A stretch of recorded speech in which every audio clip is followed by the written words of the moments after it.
Hello, disturbed listeners. We need your help in a truly terrifying way.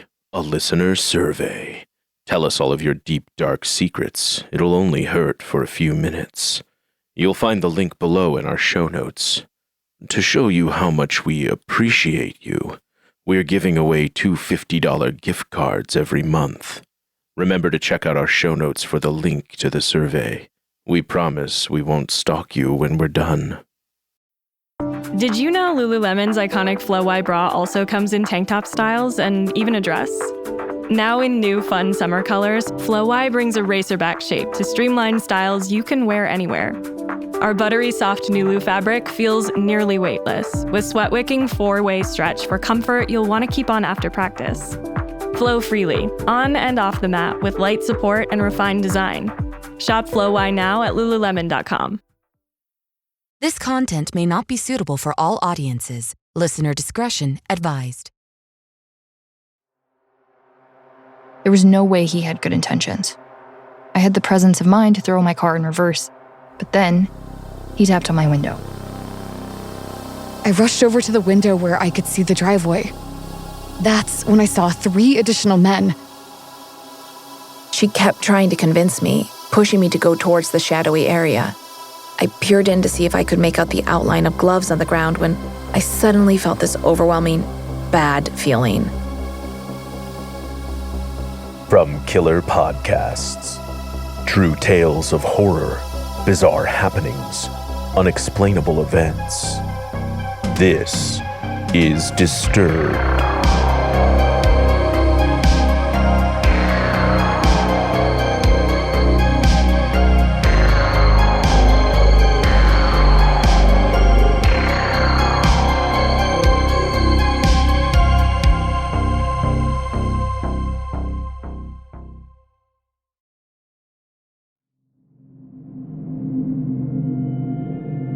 Hello, and welcome back to the show.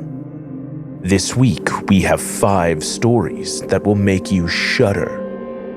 So sit back, listen closely, and dive into the horror. In our first story, one girl stays home from work only to find herself saving herself. Narrated by Dacey Else. From an anonymous Reddit user.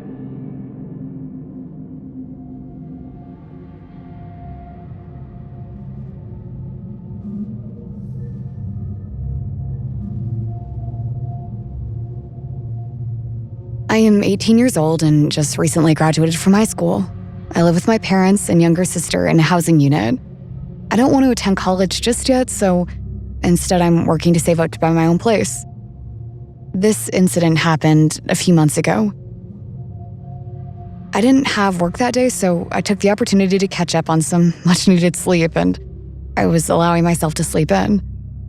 However, my sleep-in was quickly cut short when my neighbor's dogs started to bark like crazy. The balcony of my neighbor's house, which was also where they kept their dogs, was right by my bedroom window. The barking jolted me awake, and I was really annoyed. It was only 8 a.m. and I was supposed to be sleeping in, but then I had the realization that my neighbor's dogs only really barked that loud if they saw or heard something coming from my house. The balcony was in direct view of my front door.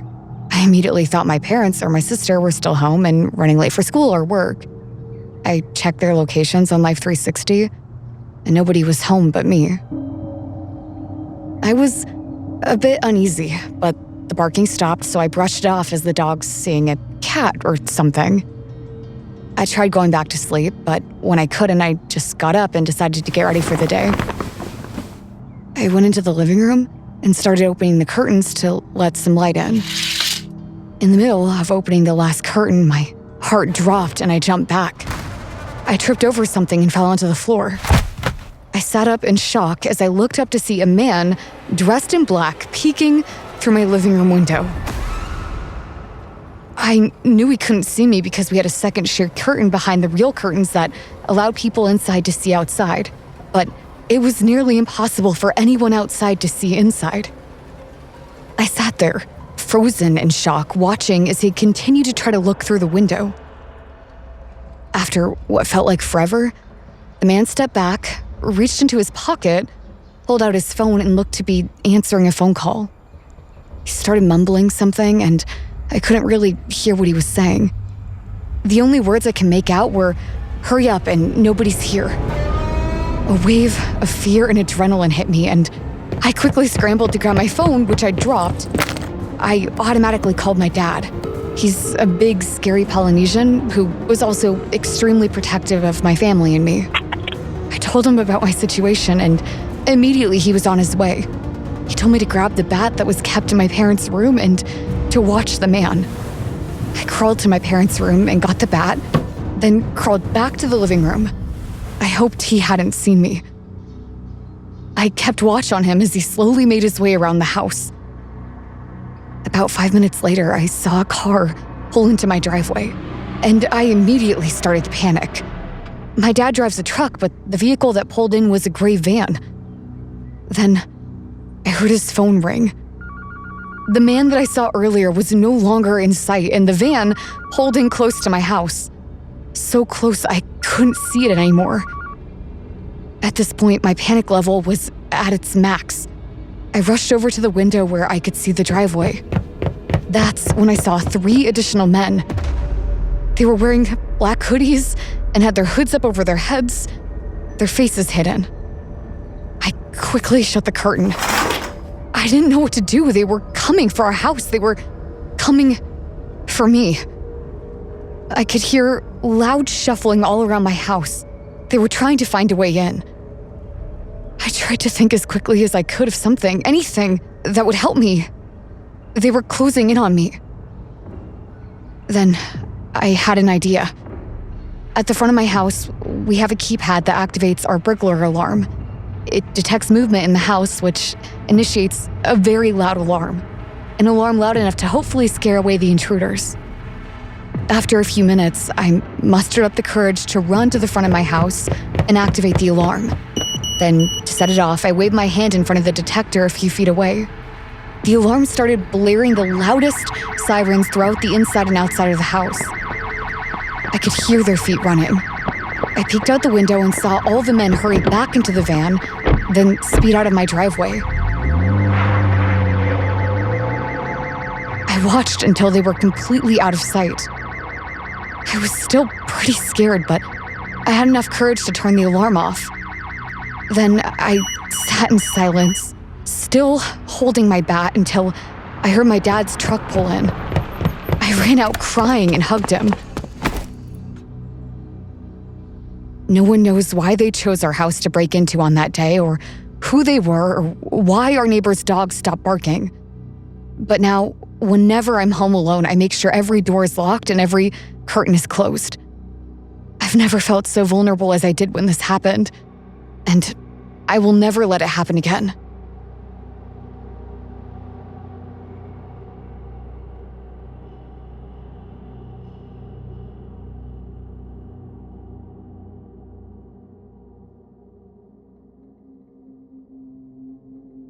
In our next story, a walk to the store is more than one man bargained for.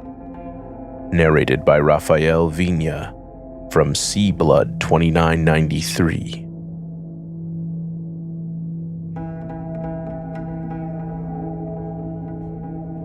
Today, something creepy happened that made me feel really unsafe.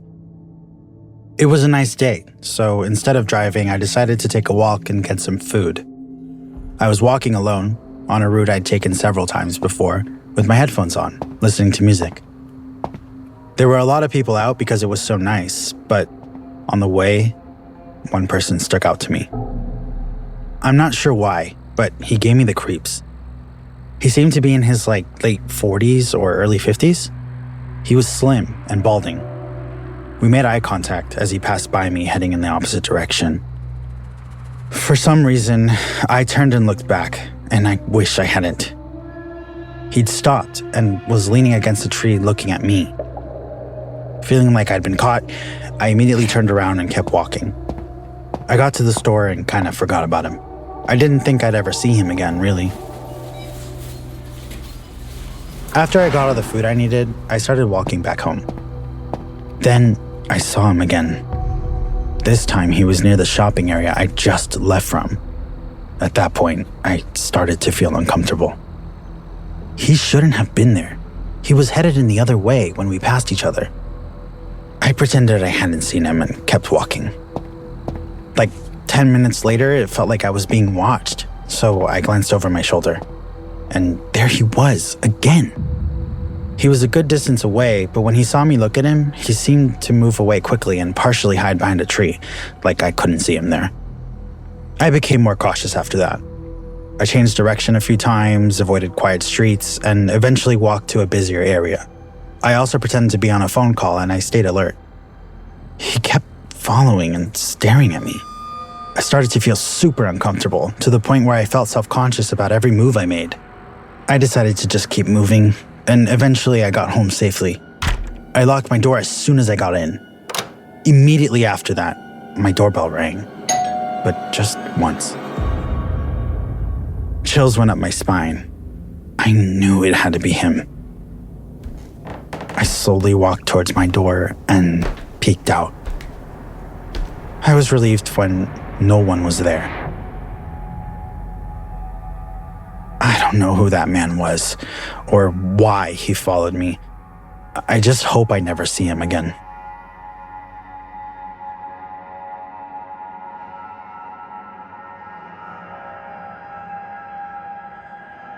Stay tuned for more disturbing stories.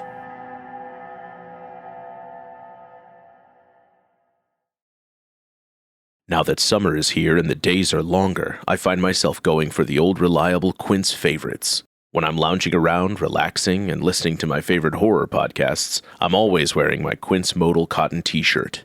It's so comfortable that you won't catch me wearing anything else. It's versatile too. I can easily throw on a cardigan or a linen button-up shirt over it, and I'm good to go. That's why I keep coming back to Quince. They focus on well-made essentials that naturally become one of those everyday staples you actually live in all season long. And it's not just clothing. Quince has become a trusted favorite for everything from home to travel to everyday essentials. Not to mention that everything at Quince is priced 50 to 80% less than similar brands. They took out the middleman to make it easier for you.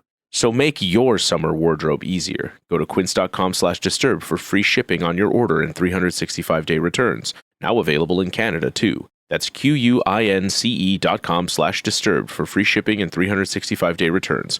Quince.com/disturbed. By making it easy to sell, Shopify empowers millions of ideas to come to life. Everything you need to sell is already there from day one. They make it easy for anyone to get started. And it's so easy for a business to grow. All of the time they would spend trying to set up a selling platform is now theirs when they use Shopify. I've seen this firsthand with merchants I shop with. They started with only a few items, but now they have hundreds of items up for grabs. There are tons of brands that I buy from that use Shopify, and the checkout experience is always quick and easy to use. I feel good using Shopify because big-name brands also use Shopify to sell their merchandise online. I know what I'm buying is legit and that my credit card information will be safe. So bring your ideas to life with Shopify. I'll be watching. With Shopify, nothing stands between your idea and a real business. So go make it one. Start your free trial at shopify.com/disturbed. That's shopify.com/disturbed. There are things in your life you don't want to be transparent, like your swimsuit or your search history. But when it comes to your wireless bill, transparency is everything. That's why Mint Mobile wireless plans have no gimmicks and no gotchas, just high-speed data and reliable coverage on the T-Mobile 5G network. And right now, all plans are $15 per month, even unlimited. Mint Mobile took what's wrong with wireless and made it right with premium wireless for only $15 a month. When you make the switch, you can even bring your phone and number with you. I use Mint Mobile and I have had nothing but excellent coverage. I know that I can reach my family and friends whenever I want to, and the call won't get dropped. To get your new wireless plan for just $15 a month, go to mintmobile.com/disturbed. That's mintmobile.com/disturbed. Cut your wireless bill to $15 a month at mintmobile.com/disturbed. That's it. There's no catch. Upfront payment of $45 for 3 months, $90 for 6 months, $180 for 12 months, plan required. $15 per month equivalent. Taxes and fees extra. Initial plan term only. Greater than 50 gigabytes may slow when network is busy. Includes up to 20 gigabyte hotspot. Capable device required. Availability, speed, and coverage varies. See mintmobile.com.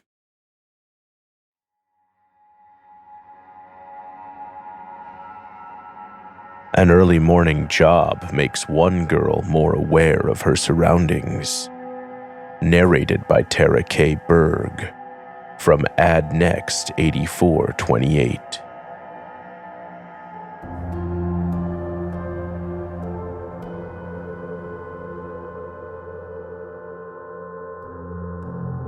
A few years back, I was an opening barista at a local coffee shop. I was working the bleak 5 a.m. shift that absolutely no one wanted. The coffee shop was located in a poorly lit corporate industrial neighborhood. Every day I went to work, the entire city was dismal and sleeping. Not an ideal time for a 19-year-old girl to be awake. I usually got there early so I had time to smoke before work. Like, I would get there freakishly early. There was absolutely no one around, not even the city transit across the street waiting to start their first route. Since this was more of a corporate area in a suburban part of town, there weren't many homeless people either. I thought I was pretty safe, especially just sitting there in my car. However, after this incident, I have learned to never assume anywhere is safe, especially in the early hours of the morning, especially as a young woman. It was late November, and I pulled into the parking lot to sit there and get high before my boss showed up, and I started the daily coffee grind. The fog was pretty thick that morning. I could barely make out the coffee shop door from where my car was sitting, and everything around me was covered and hidden. I was completely oblivious to my surroundings, getting my joint ready, when something in my gut told me to look up. As I did, my heart went into my throat. There in front of me was the massive silhouette of a man dressed in dark clothing. He stood there watching me for I don't know how long. Then he slowly began walking towards my car. I looked around hoping that my boss was pulling into the parking lot, but no such luck. It felt like we were the only two souls in the entirety of the world. This guy was fucking huge. He towered over my car. I knew there was no good reason for this man to be approaching me at this hour. There was no way he had good intentions. I had the presence of mind to throw my car in reverse and get the hell out of there. But then, he tapped on my window. I stared at him through my driver's side window. I could barely see his face through the fog. Then he tapped again. I rolled my window down a crack, mostly because I didn't want to know what he'd do if I didn't.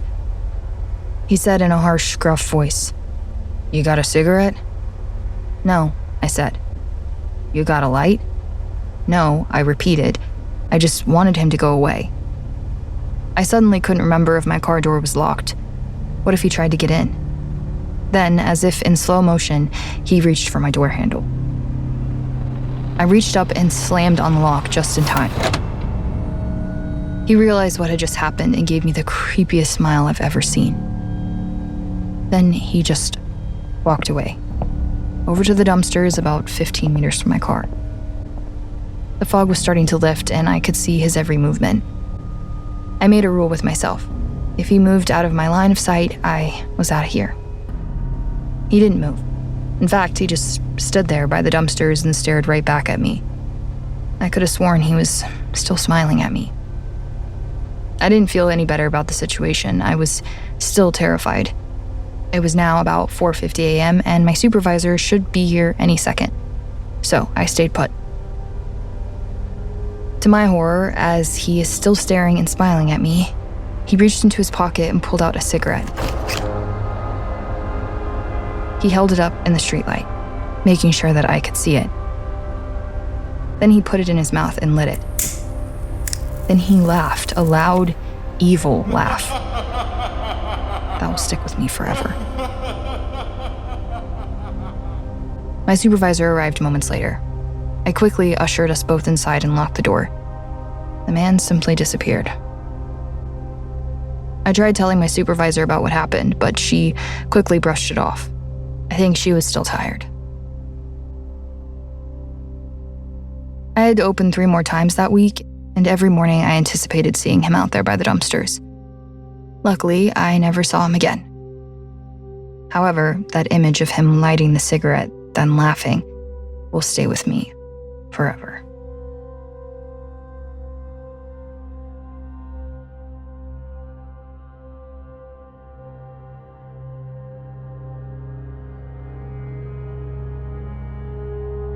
What happens when a stranger breaks into one kid's private kingdom? Narrated by Danielle Patterson, from Reddit user Snoopy Nix.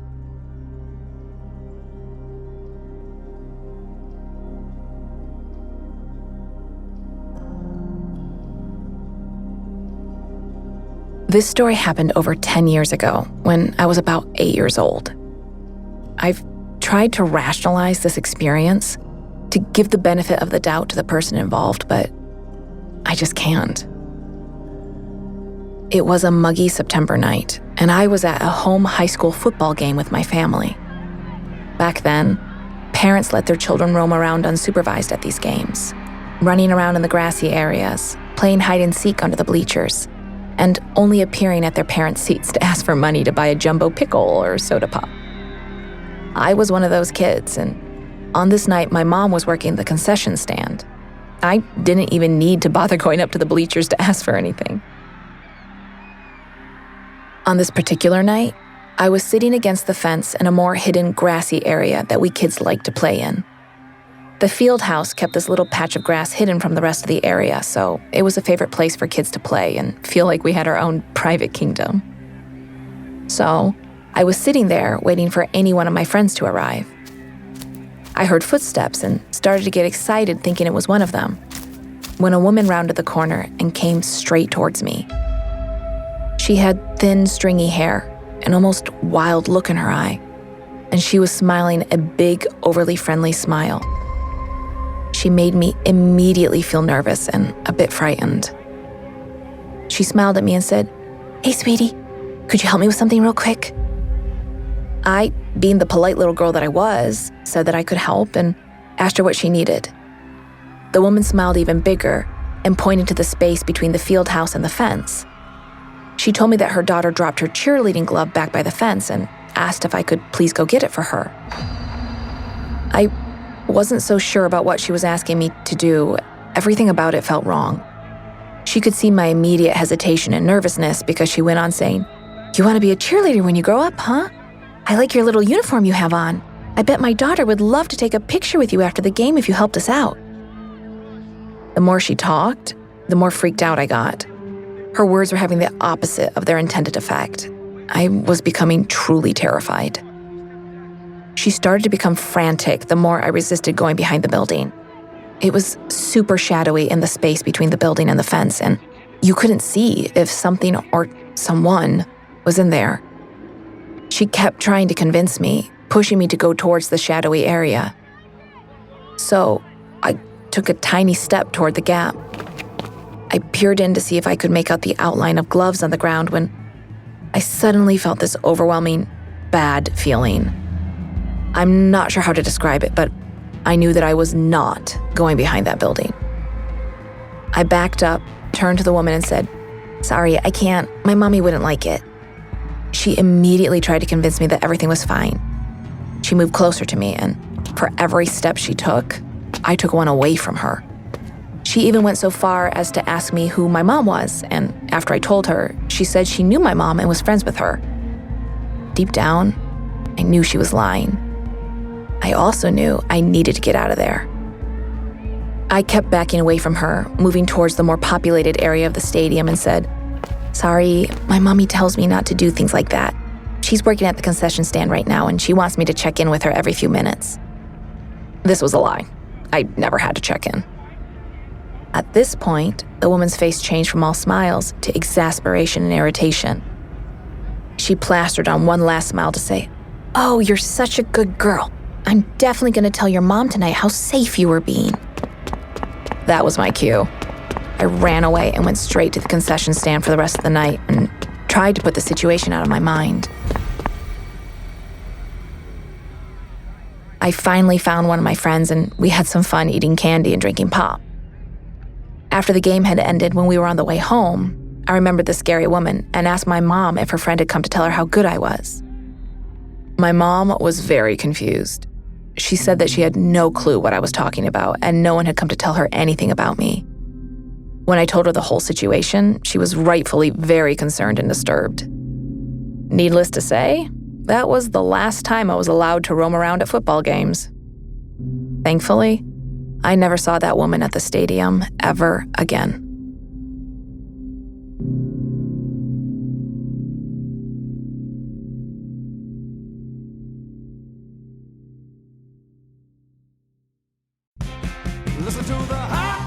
Chevy is called the heartbeat of America for a reason.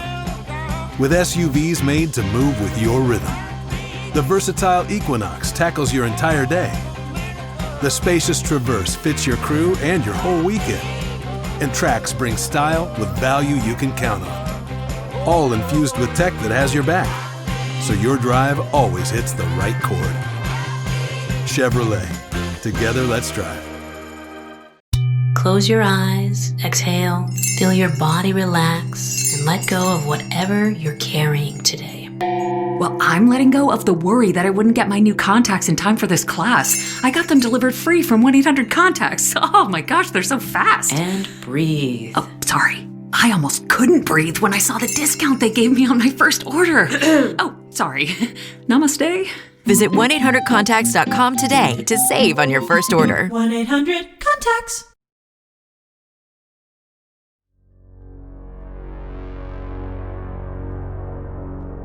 Welcome back, listeners. In our final story, someone or something is calling for you. Narrated by Laura Lockwood, from Reddit user Starflower8.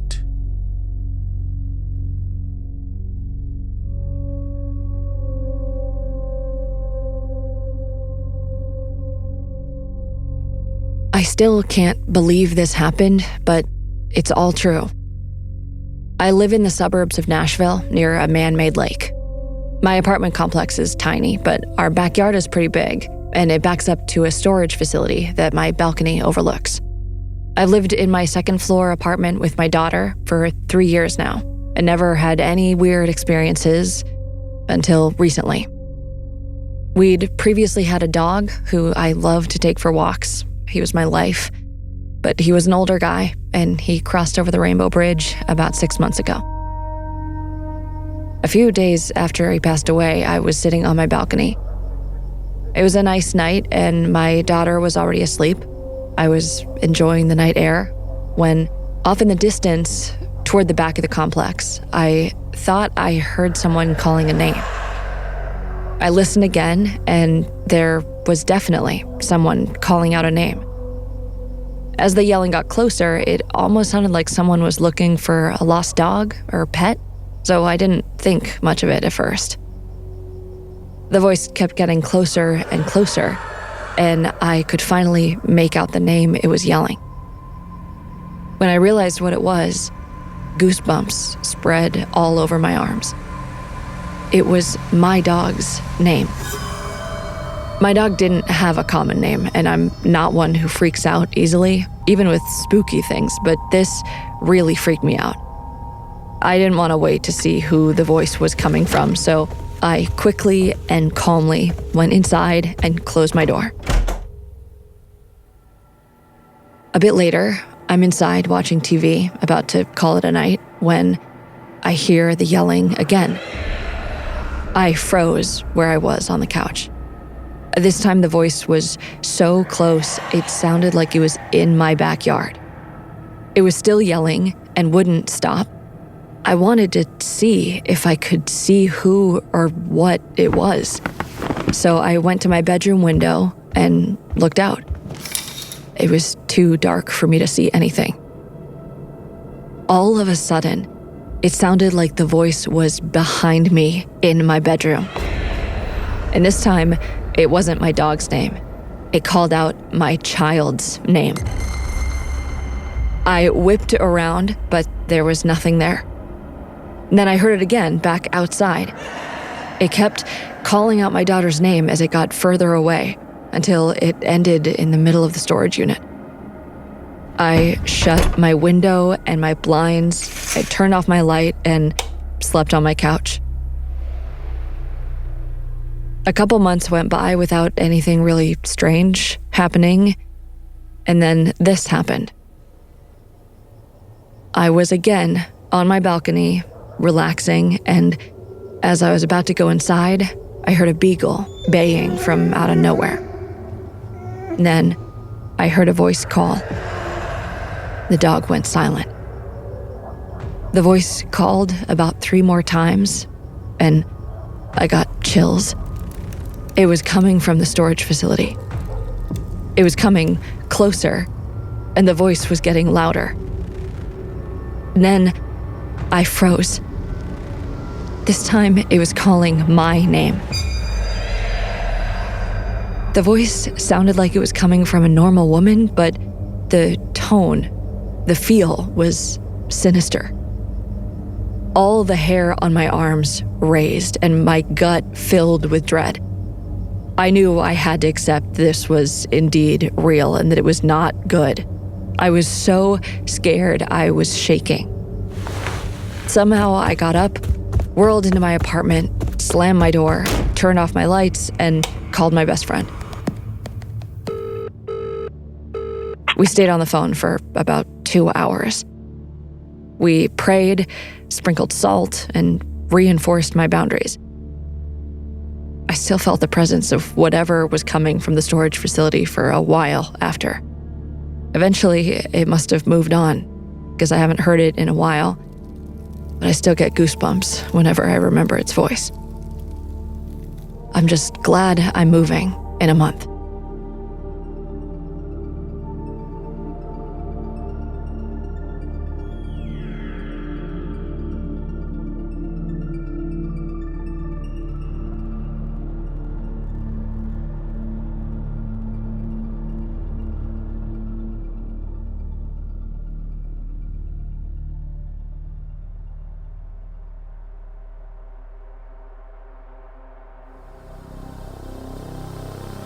New episodes of Disturbed drop every Thursday.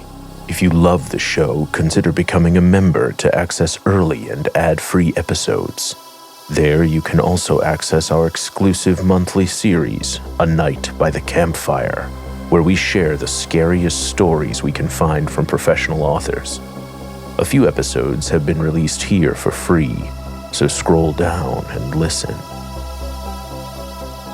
I'm your host, Doug Bailey, and this has been Disturbed.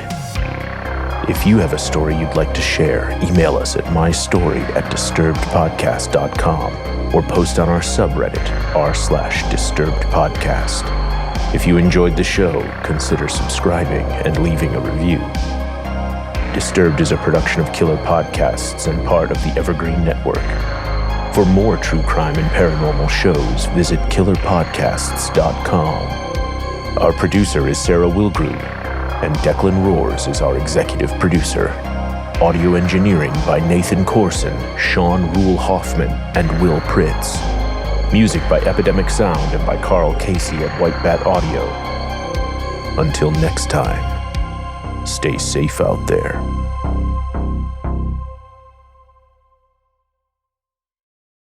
Picture yourself alone in the middle of nowhere, and there's somebody following you. He went on his way, we so thought, and then we went on ours. But in reality, he really followed us up there. On Deadly Nightmares, the true crime podcast from ID, listen to real stories of ordinary people stalked by serial killers and attackers. Please, tell me we're not gonna die. Listen to Deadly Nightmares on Apple Podcasts, Spotify, or wherever you get your podcasts. Do you have a dark curiosity? Heart Starts Pounding, Horrors, Hauntings, and Mysteries is a weekly podcast hosted by me, Kaylin Moore.